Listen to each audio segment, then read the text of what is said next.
পাক রব্বুল আলামিন কুরআনুল কারীমের মধ্যে সূরা নিসা 115 নম্বর আয়াতে কারিমার মধ্যে আল্লাহ বলছেন, খুব মনোযোগ দেন, কারোর সম্মুখে সঠিক পথ প্রকাশিত হওয়ার পরে, কেউ যদি হক পথ প্রকাশিত হওয়ার পরে আল্লাহর রাসূলের বিরুদ্ধে আচরণ করে এবং আল্লাহর কুরআন বলছে, আল্লাহর কুরআন ওয়ায়াত্তাবিআ গায়রা সাবিলিল মুমিনিন, আল্লাহ পাক রব্বুল আলামিন বলেন মুমিনদের পথ অনুসরণ না করে অন্য পথ অবলম্বন করে। খুব মনোযোগ দেন, আমার আল্লাহ পাক রব্বুল আলামিন ঘোষণা দিয়ে দিলেন, আল্লাহ বলে দিলেন ওয়াল্লিহি মা তাওয়াল্লা ওয়া নুসলিহি জাহান্নাম। আল্লাহু আকবার বলেন। সে যেদিকে যেতে চায় তাকে সেদিকেই ফিরিয়ে দেওয়া হবে।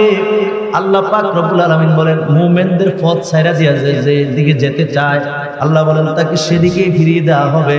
শুধু তাই নয়, আল্লাহর ঘোষণা আল্লাহ পাক রব্বুল আলামিন বলেন ওয়া নুসলিহি জাহান্নাম, যে মুমিনদের পথ ছেড়ে দেয় আল্লাহ তাকে জাহান্নামে জ্বালাবেন, জাহান্নামের আগুনে তাদেরকে দগ্ধ করবেন। জোরে জোরে কন্যা নাউযুবিল্লাহ।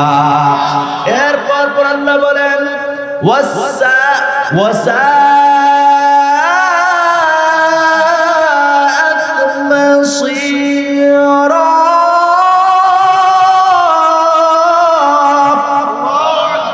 আল্লাহ পাক রব্বুল আলামিন স্পষ্ট করে জানিয়ে দিয়েছেন জাহান্নামের আযাব বড় কঠিন, এটা বড় কঠিন ঠিকানা।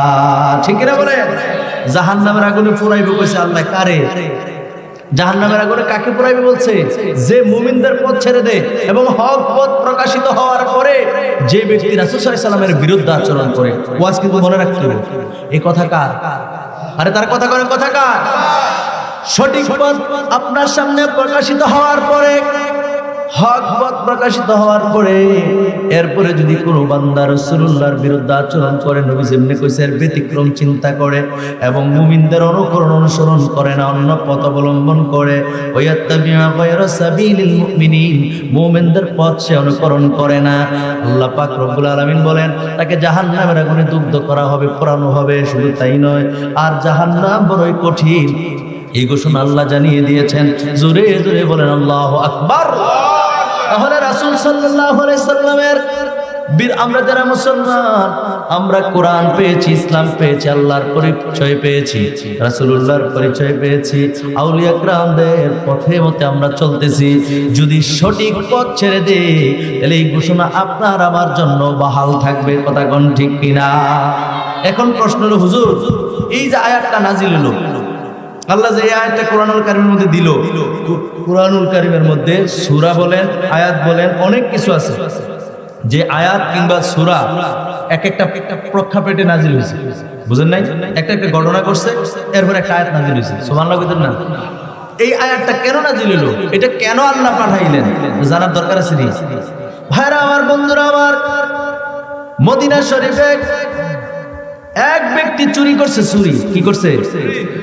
এক ব্যক্তি চুরি করছে, তার নাম হলো তামা বিন ইবরিক। তামা বিন ইবরিক নামে এক ব্যক্তি মদিনা শরীফে চুরি করছে।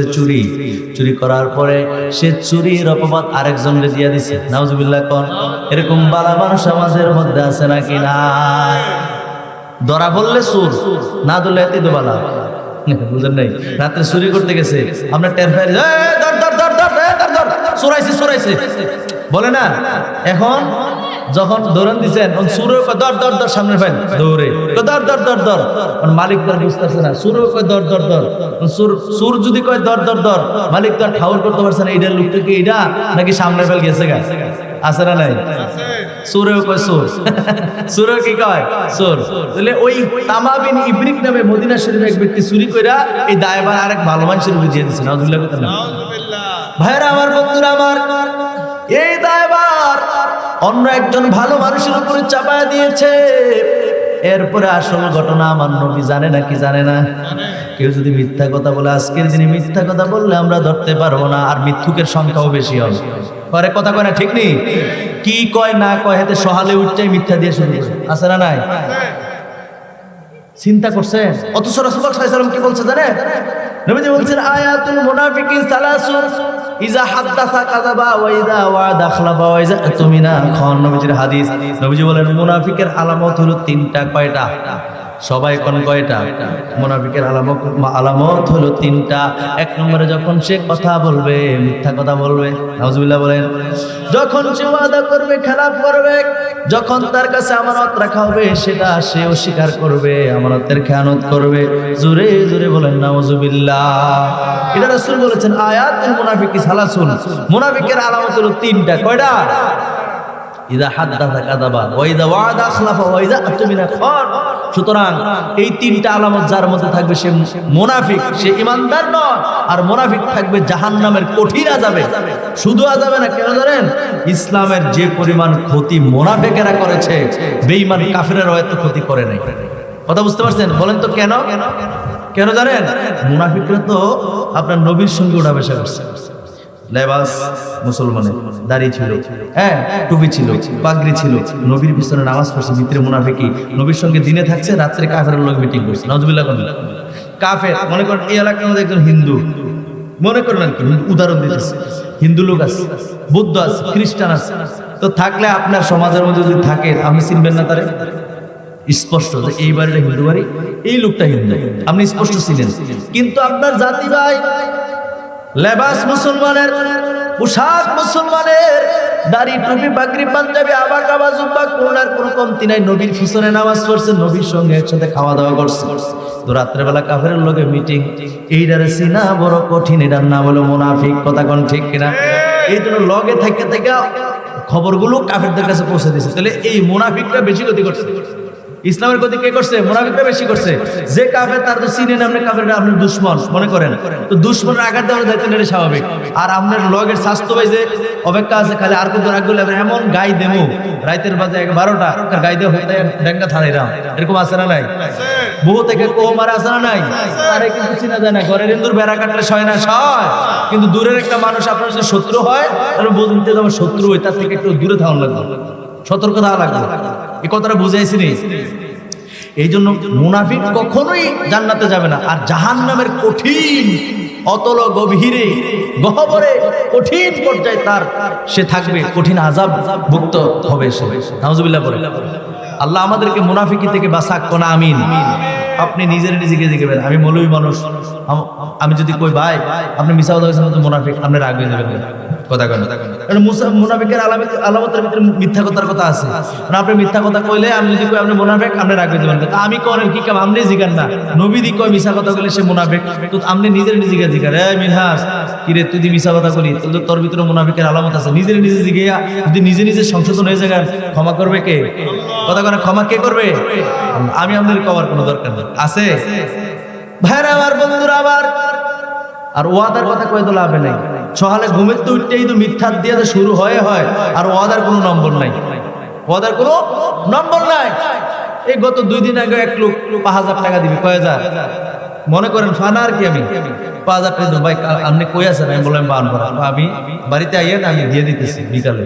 এর পরের দিন বিকাল খেমা দিয়ে, আর পরের দিন 2:30 বাজে ফোন দিয়ে আপনি কো, তার ওয়াদা গেল কো। ওয়াদাটা যে ছুটলো, মুসলমান ছুটিয়ে দিতে পারে ভাবছিল 5000 টাকা দিতারছে না। আবার একটা ফোন দাও বিকালবেলা, ভাই আমি তো কইছিলাম দেন ভাই, কিছু মনে করেন আমার কালকে হবে বিকালবেলা দুপুরে দিয়ে দেন। তাহলে তো আমি জানলাম যে না লোকটা আইতেছে না, আমি যে অপেক্ষা বইয়ে রইলাম, আপনি আইলেন না, আবার আপনি ডাবল গুনাহগার হইলেন, আমার অপেক্ষা রাখছেন। কথা কয় বুঝতেছেন না বিষয়টা? এরকম করেন না। নিজে যদি পরকালে ভালো থাকতে চান, নিজে পরিবর্তন হোক। মানুষ টাকা নিয়ে দেয় না। হ্যাঁ, রাত্রে গভীর রাত্রে 10টা 11টা বাজে এক লোক 1 লাখ টাকার বান্ডেল নিয়ে আসছে, আপনারা খুব বিশ্বাস করে, মনে করেন আমারে খুব বিশ্বাস করবে, আল্লাহ মানুষ, ঠিক আছে ভাই আমার ঘরটা তো ভাঙ্গা, আমার ঘরে তেমন কোনো শক্ত তালাচাবিওয়ালা তেমন কোনো ডয়ার বা কোনো কিছু নাই, এই 1 লাখটি আপনার কাছে আমানত রাখেন, কি রাখেন? আমানত রাখেন। রাত্রে দিয়ে গেছে, কেউ বললাম দেখছে না, ঠিক আছে। রাতের অন্ধকার মিনাজ হুজুর খুব ভালো, হুজুরের কাছে দিয়ে আসছে। সকালবেলা গিয়ে হুজুর আমি যে টিয়াটা দিছিলাম, টিয়াটা দেখ। আমি কই কুম্বালা তোমার তোমার দেহে হয়েছে না? আছে না নাই? আসেনি আসেনি আসেনি। আপনি দিয়ে কইলে তো রাগ করবেন লাগে, আমার দিয়ে কইলাম। সকালে গিয়ে কইলাম ভাই সাহেব আমি রাত্রে টিয়াটা দিয়ে গেলাম, তো ভাই সাহেব কুম্বালা তোমার তোমার দেহে হয়েছে না, শেষ 1 লাখ পেলাম, শেষ সাক্ষীও তো নাই। হেতো তো ডরে দিয়ে গেল বালা মানুষ, অন সাক্ষীও নাই, ওর টেয়া নিব কেমনে? মেল ডাক্তার তো তুমি এত গরিব মানুষ, তুমি 1 লাখ টাকা কই পাইবে? আন্তাজি হেতার উপর দোষ দাও, ভালো মানুষ কথা করে আছে না নাই? মনে রাখেন শোনার চান, নিজের জীবনকে নিজে পরকালে নিজের আত্মাকে নিজের দেহকে নিজের রূহকে কষ্ট দেওয়ার মতো কাজ দুনিয়ায় করলা, বেড়াগিরি দুনিয়ায় চলে, পরকালে চলে না। কথা কন ঠিক কিনা? লাঠির জোর ক্ষমতার জোর দুনিয়ায় চলে, পরকালে চলে না। কথা কন ঠিক কিনা? আল্লাহ যদি জিজ্ঞাসা করে আপনি জান্নাত চান, তা আপনি বলবো হ জান্নাত চাই। জান্নাতে যাওয়ার মতো কি করছেন? বাটফারি আর সিটারি ছাড়া। কথা কন ঠিক কিনা বলেন? যদি মনে করেন সত্যি আপনি পরকালে ভালো থাকতে চান, রাসূল বলছেন খয়রুন নাসি মান ইয়ানফাউন নাস, খয়রুন নাসি মান ইয়ানফাউন নাস। মানুষের উপকার করো, মানুষের উপকার যে করে সে হলো সবচাইতে ভালো মানুষ, উত্তম মানুষ। আর ভালো মানুষের জন্য হলো জান্নাত। জোরে কোন সুবহানাল্লাহ। আর আমরার ভিতরে আছে যত সব হারামি, আল্লাহ আমাদের বাঁচা কোন আমিন। এই কথাগুলো ওয়াজের মাঝখানে বলে দিলাম। এই স্বভাব আমাদের ভিতরে থাকলে আর আমি আল্লাহ আমার জান্নাত দিও, জান্নাত দিও, আল্লাহ ঠেকা পড়ছে আপনার জান্নাত দেওয়া নেই, আল্লাহ ঠেকা পড়ছে নি কোন আপনার জান্নাত দেওয়া নেই। জান্নাত আপনার তখন দিবে যখন আপনি জান্নাতের পথে হাঁটবেন। বুঝেন নাই? আল্লাহ কাছে 5 ওয়াক্ত নামাজ পড়বেন, আল্লাহ বলছে সত্য কথা বলবেন, আল্লাহ বলছেন আমানতদারিতা ঠিক রাখবেন, ওয়াদা ঠিক রাখবেন, আত্মীয় স্বজনের সাথে সম্পর্ক ঠিক রাখবেন, মা বাবার খেদমত করবেন, মুরব্বীদেরকে শ্রদ্ধা করবেন, ছোটদেরকে স্নেহ করবেন, সুদ খাবেন না, ঘুষ খাবেন না, মানুষকে গালাগালি করবেন না, অযথা অন্যের সম্পদ কেড়ে নেবেন না, অযথা অন্যের গায়ে হাত তুলবেন না।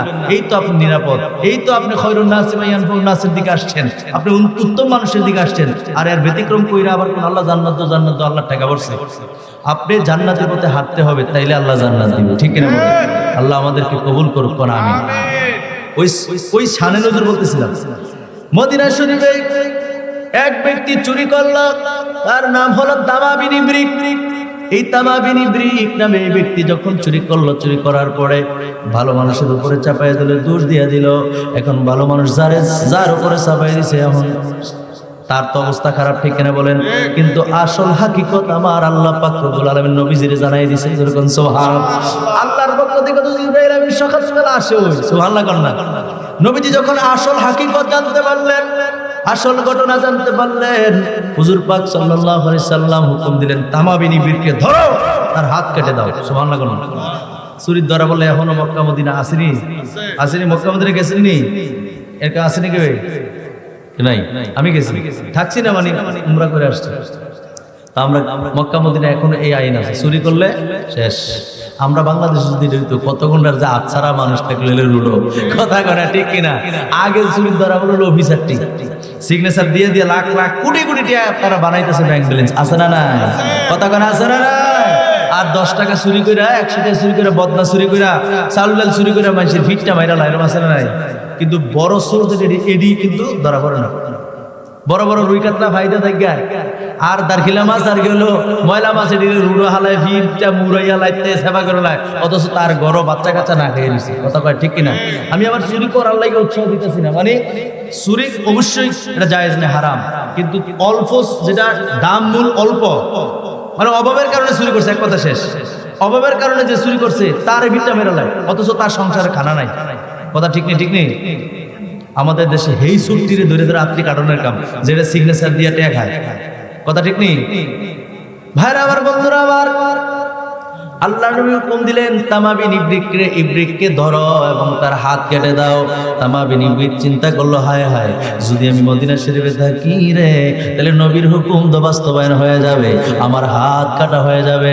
যদি সে মদিনা শরীফে থাকে তাহলে তার এই অবস্থা হবে। চিন্তা করে রাতে অন্ধকারে কাফেরদের সঙ্গে মিলে গেল। কাফেরদের সঙ্গে মিলে সে কিন্তু ইমানদার হয়েছিল, কিন্তু ওই হাত বাঁচানোর জন্য ইমান গেছে। এবার কাফেরদের সঙ্গে মিল্লা সে মদিনা শরীফ থেকে মক্কায় চলে গেল। জোরে জোরে কন্যা মক্কায় যাইয়া রে, মক্কা শরীফের মধ্যে গিয়া কাফেরদের সঙ্গে থাকতে থাকতে তার মরণ হলো। জোরে জোরে কন্যা নাউজুবিল্লাহ। সে কাফের অবস্থায় বলল, হাত বাঁচাই থেকে ইমান গেছে, এখন সারা দেহই পাড়ায় ফেরেশতারা। ঠিক কিনা?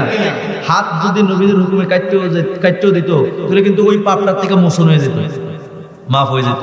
অহন কিতা করলা, এই কাফেরদের সঙ্গে, মক্কার কাফেরদের সঙ্গে মিশা তুমি মক্কায় চলে গেছো। তো মক্কায় যাওয়ার পরে ওখান থেকে তোমার মৃত্যু হয়েছে। আজরাইল পাঠাইছে কে? আজরাইল পাঠাইলো কে? আল্লাহ আজরাইল পাঠাইছে। ওই জায়গায় মৃত্যু হয়েছে, কাফের হিসাবে মোল্লা। এখন তো সারা জনম, যেটার কোনো হিসাব নাই, অনন্তকাল জাহান্নামের আগুনে থাকবা। দুনিয়ার সাধারণ একটা হাত বাঁচাইতে গিয়া নিজের জীবনকে সারা জীবনের জন্য জাহান্নামের আগুনে নিক্ষেপ করে দিলা, ঠিক কিনা বলেন? সে যখন পালায় গেল, তাকে মদিনার অলিতে গলিতে খুঁজে পাওয়া যাচ্ছে না। কোথায় রে কোথায় কোথায়? মদিনার অলিতে গলিতে সাহাবায়ে কেরাম খুঁজে পায় না। সন্ধান মিলে গেল, সে তো মদিনা ছেড়ে, এখন তো মোবাইল আছে, ওই সময় তো মোবাইল ছিল না। একদিন সন্ধান মিলে গেল, বলল সে কাফেরদের সঙ্গে মিলে সে মক্কায় চলে গেছে। এক খবর নিয়ে দেখলো ওই জায়গায় মারা গেছে। আমার আল্লাহ এই আয়াত নাযিল করছে। আমার আল্লাহ বলেন কুরআনুল কারীমের মধ্যে, আমি আয়াতটা আবার স্মরণ করাই দেই। আল্লাহ পাক রব্বুল আলামিন বলেন, ওয়া মান ইউশাকিকির রাসূলা মিন বা'দি মা তাবায়্যানা লাহুল হুদা। আল্লাহ কয়, বন্ধু নবী গো, যার সামনে হক পথ প্রকাশিত হওয়ার পরেও আপনার বিরুদ্ধে আচরণ করে, নবীর হুকুম মানে না, আমার আল্লাহ কয় ওয়ায়াত্তাবিউ গায়রা সাবিলিল মুমিনিন, এবং মুমিনদের পথ অনুসরণ না করে। সে যদি মুমিনদের পথ অনুসরণ করতো তাহলে সে মদিনায় থাকতো, বলতো যা হওয়ার হয়ে গেছে, এরপর আমি মুমিনদের সাথে থাকি, মুমিন হইয়া মরি। কথা কয় না, ঠিক কিনা? সে মুমিনদের পথ যে ব্যক্তি অনুসরণ করবে না, অন্য পথ অবলম্বন করবে, আমার আল্লাহ জানিয়ে দিলেন নুওয়াল্লিহি মা তাওয়াল্লা, এবং সে যেদিকে যেতে চায় আমার আল্লাহ তার ওইদিকেই ফিরিয়ে দিবে। এবং কি হবে? ওয়ানুসলিহি জাহান্নাম, তাকে জাহান্নামে পোড়ানো হবে। আমার আল্লাহ বলে দিলেন ওয়াসাআত মাসীরা।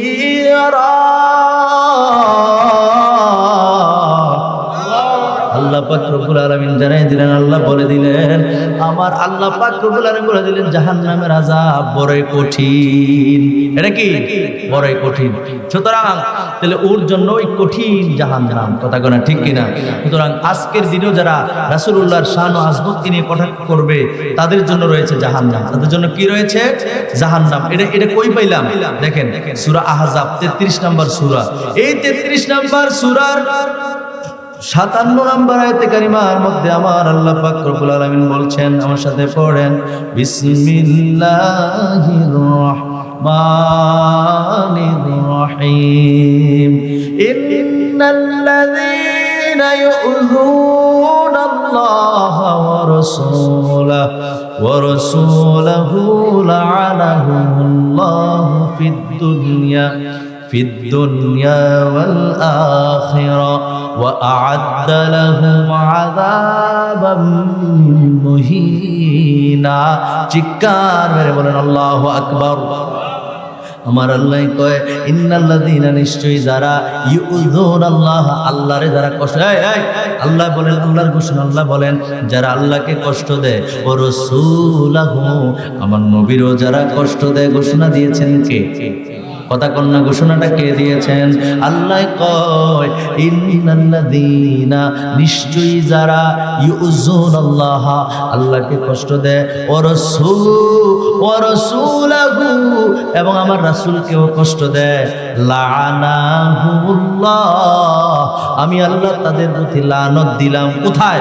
ফিদ দুনিয়া ওয়াল আখিরা, দুনিয়ার জীবনে তাদের জন্য লানত, এবং ফিল আখিরা, আখিরাতের জিন্দেগিও তাদের জন্য লানত। জোরে জোরে বলেন নাউজুবিল্লাহ। বন্ধুরা রে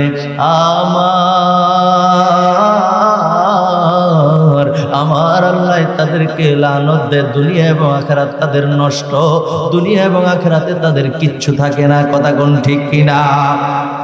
ভাইরা আমার, বন্ধুরা আমার, এরপরে আমার আল্লাহ পাক রব্বুল আলামিন বলেন এই যে আযাব দিবে গো, আমার আল্লাহ পাক রব্বুল আলামিন যে লানত দিলেন, এই লানত থেকে ওয়া আ'আদ্দা লাহুম, আল্লাহর ওয়াদা আযাবাম মুহিনা, আমার আল্লাহ পাক রব্বুল আলামিন বলেন অপমানজনক আযাব শাস্তি আমি আল্লাহ তাদের জন্য, শুধু শাস্তি না, একটা হলো অপরাধ করছে তার গাড়ি ফিরে দে শেষ, আরেকটা হলো না তার আগে বেজ্জতি কর, তার কাপড় চোপড় খোল, ল্যাংডা করে ফিট, একটা হলো এমনি ফিট, আরেকটা হলো বেজ্জতি করে ফিট, দুইটা কি এক? আল্লাহ নবীর সঙ্গে যারা বেয়াদবি করবে, এই নবীর সাথে যারা বেয়াদবি করে আল্লাহ কি করে জানেন? আ'আদ্দা লাহুম আযাবাম মুহিনা, অপমানজনক শাস্তি আমি আল্লাহ রাখছি। নাউজুবিল্লাহ পড়ে আল্লাহ যেন নবীর সঙ্গে বেয়াদবি আমাদেরকে না করে, কোন আমিন, আর জোরে কোন আমিন। ওই যে বলছিলাম নবীর সাথে যাদের বেয়াদবি, আল্লাহর সাথে বেয়াদবি কেমনে করো? আপনি আল্লাহর দেখছে, আপনি আল্লাহর পাইছে, আপনি তো আল্লাহর পাইছেন না, আমিও পাইছি না, আমিও দেখছি না, আর আল্লাহর দেখা যায় না, আল্লাহর আকার নাই, আকৃতি নেই, ও সুবহানাল্লাহ কয় না? তো আল্লাহর সাথে বেয়াদবি আপনি কেমনে করবে? এবার আসেন সূরা নিসা, সূরা নিসার ৮০ নম্বর আয়াত কারিমার মধ্যে আমার আল্লাহ পাক রব্বুল আলামিন বলেন মাইয়ুতি'ir রাসূলা ফাকাদ আতা আল্লাহ, জোরে জোরে বলেন সুবহানাল্লাহ। আমার আল্লাহ কয় নবীর ইত্তেবা করা হলো আমি আল্লাহর ইত্তেবা, নবীর মানলে আমি আল্লাহর মানা, নবীর অনুকরণ করা অনুসরণ করা আমি আল্লাহর অনুসরণ, জোরে কোন সুবহানাল্লাহ। তার মানে নবীরে মানলে আল্লাহর মানা, নবীর সাথে বেয়াদবি মানে আল্লাহর সাথে বেয়াদবি। কথাটা বুঝাইছিনি? আল্লাহর কোরআন বুঝো, ঠিক আছে আমার কথা? কারণ ওনারা কিন্তু আমি চিনি বহুত আগে দিলাম, মসজিদের ইমাম সাহেব, ঠিক নেই? আলহামদুলিল্লাহ কইতেন না? ভাইরা আমার, বন্ধুরা আমার, তাহলে আল্লাহ বলছে মাইয়ুতি'র রাসূলা ফাকাদ আতা আল্লাহ, নবীকে মানলে আল্লাহকে মানা, নবীর অনুকরণে আমি আল্লাহর অনুকরণ। আল্লাহ তো আর আসে নাই, আসছে কে? নবী, তার পক্ষ থেকে, আল্লাহর পক্ষ থেকে। নবী কষ্ট পেলে এই কষ্টটা নবীরও হয়, আল্লাহর হয়ে যায়। তাহলে এক ঢিলে দুই ভাগে আমরা অংশ করি না?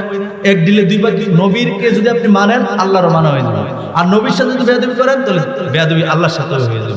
নবীর সাথে তো হইব, কার সাথে হইব?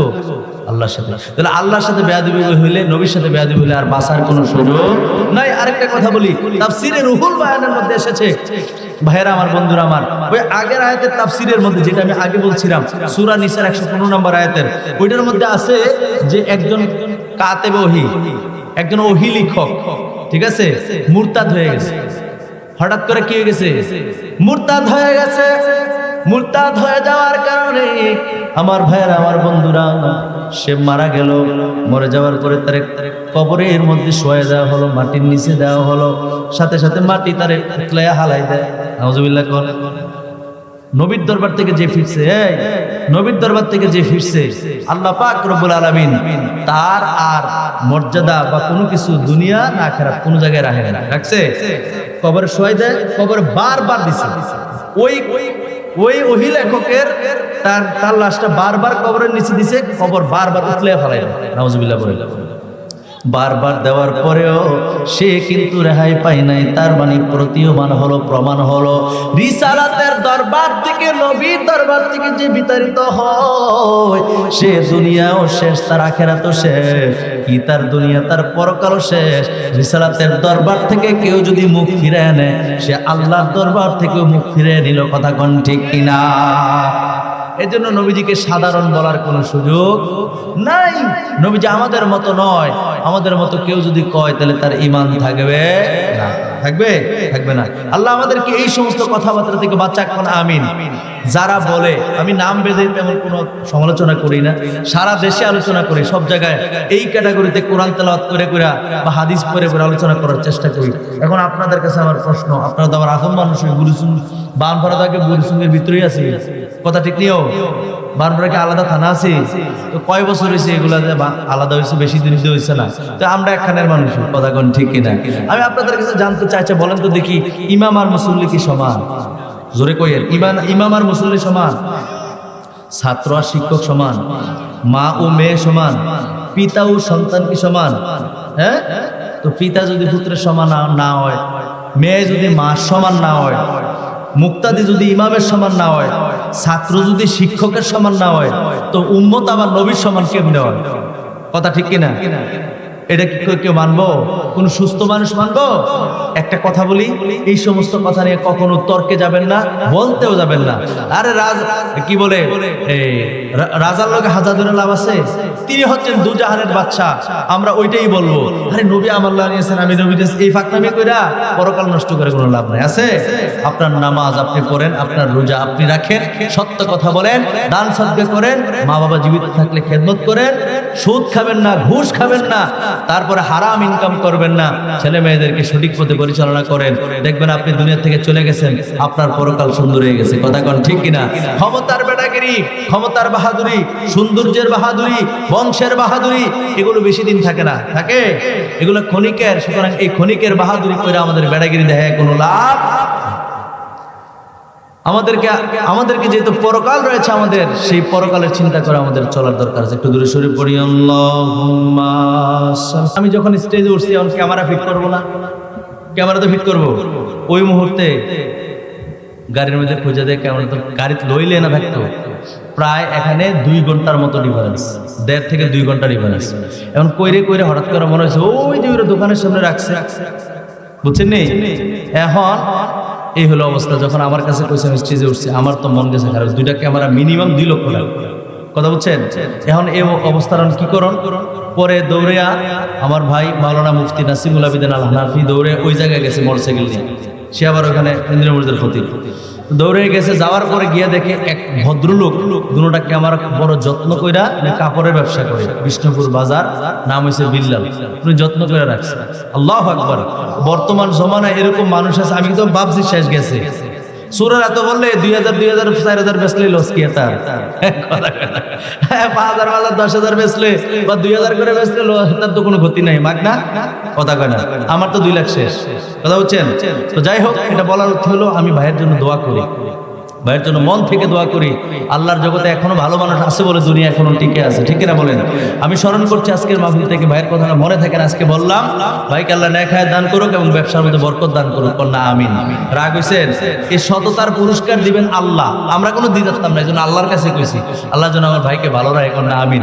এরপর আমার ভাই কইছে, ভাই আপনি রাখছেন যত্ন করে, আপনি যদি কিছু উপকার মানে হাদিয়া তোফা দিতাম, তো আপনি কত দিবেন? নাহলে 2 4 5 হাজার, নাহলে 10,000 দিবেন।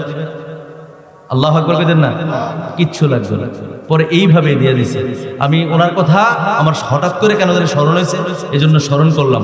আল্লাহ পাক রব্বুল আলামিন আমাদেরকে সততার সাথে জিন্দেগি পার করার তৌফিক দান করুন, আমিন।